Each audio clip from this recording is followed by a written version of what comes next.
पती आणि पत्नीच्या नात्याला काळिमा फासणारी घटना नागपूर जिल्ह्यातून समोर आली आहे। चारित्र्यावर संशय असल्याने पतीने पत्नीची गळा दाबून हत्या केल्याची घटना नागपूर जिल्ह्यातील विभापूर तालुक्यात उघडकीस आली आहे। पोलिसांनी आरोपी पतीला अटक केली आहे, तर पैशासाठी आपल्या मुलीची हत्या केल्याचा आरोप मुलीचे वडील नामदेव ठाटकर यांनी केलाय। दुर्गा प्रमोद वावरे वय वर्ष 32 असं मृतक महिलेचं नाव आहे, तर प्रमोद कुसन वावरे वय वर्ष 40 असं आरोपी पतीचं नाव आहे। मिळालेल्या माहितीनुसार दुर्गाचा पती प्रमोद तिच्या चारित्र्यावर संशय घेत होता। या कारणावरून त्यांच्यामध्ये अनेकदा भांडणेही होत होती। प्रमोद तिला नेहमी मारहाण करायचा। या त्रासाला कंटाळून ती अनेकदा घर सोडून वडिलांकडे जात होती।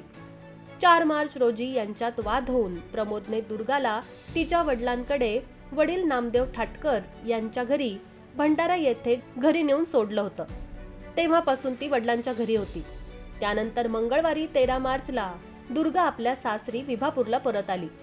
मात्र पती प्रमोद आणि तिच्या सासू सासऱ्यांनी दुर्गाला घरी परत घेण्यास नकार देत तिला मारहाण केली।